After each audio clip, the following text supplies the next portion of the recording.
சற்று முன் கிடைக்கப்பெற்ற மிக மிக முக்கியமான செய்தி ஒன்று வெளியாகியிருக்கு. கையும் களவுமாக சிக்கிய திமுக நிர்வாகிகள், கோபத்தில் சீறிய ஸ்டாலின். திமுக ஆட்சிக்கு வந்த பிறகு ஒன்றியத்தில் உள்ள அனைத்து கான்ட்ராக்டர்களையும் இவரே எடுத்து செய்கிறார். கட்சியில் உள்ள மற்ற நிர்வாகிகளுக்கு ஒரு துரும்பை கூட கிள்ளி போடுவது கிடையாது. இவருக்கு பினாமியா பாலு என்கின்ற பாலகுமார் இருக்கிறாரு.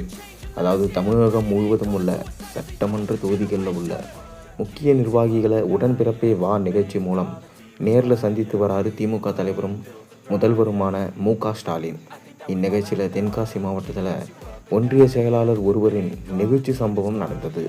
அதற்கடுத்து திருச்சி மாவட்டம் உப்பிலியபுரம் வடக்கு ஒன்றிய செயலாளர் முத்துசெல்வத்தை முதல்வர் எச்சரித்து அனுப்பிய விவகாரம்தான் பரபரப்பை ஏற்படுத்தியிருக்கு.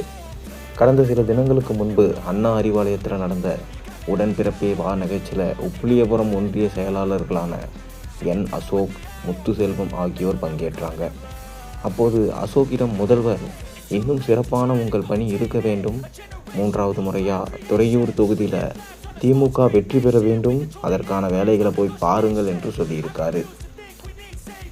அதற்கடுத்து சென்ற உப்பிலியபுரம் வடக்கு ஒன்றிய செயலாளர் என். முத்துசெல்வத்திடம், நீங்கள் எந்த ஒரு கான்ட்ராக்ட் வேலைகளையும் யாருக்கும் பிரித்து கொடுப்பது இல்லையாமே, நீங்களே எடுத்து செய்கித்து கொள்கிறீர்களாமே என்றவர், காவல் நிலையத்தில் கட்ட பஞ்சாயத்து செய்கிறீர்களாமே, உங்கள் மீது உப்பிலியபுரம் காவல் நிலையத்தில் பல வழக்குகள் பதிவில் இருக்காமே, ஒழுங்காக வேலையை பாருங்க, இதே நிலை நீடித்தா என எச்சரித்தார் முதல்வர் ஸ்டாலின். இதனால் முகம் வியர்த்து போய் வெளியே வந்திருக்காரு என். முத்துசெல்வம். முதல்வர் ஸ்டாலினின் எச்சரிக்கை குறித்து அண்ணா அறிவாலயத்தில் உள்ள சீனியர்களிடம் பேசினோம்.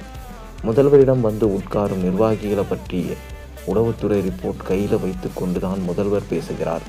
உப்பிலியபுரம் ஒன்றிய செயலாளர் முத்துசெல்வம் அந்த பகுதியில் யாரையும் சம்பாதிக்க விடாமல் தான் ஒருவரே அனைத்து கான்ட்ராக்டுகளையும் எடுத்து சம்பாதி வருகிறார். கட்சி பணியை தவிர்த்து மற்ற எல்லா வேலைகளையும் செய்கிறார். இது தொடர்பாக பல புகார்கள் அறிவாலயத்திற்கு வந்திருக்கு.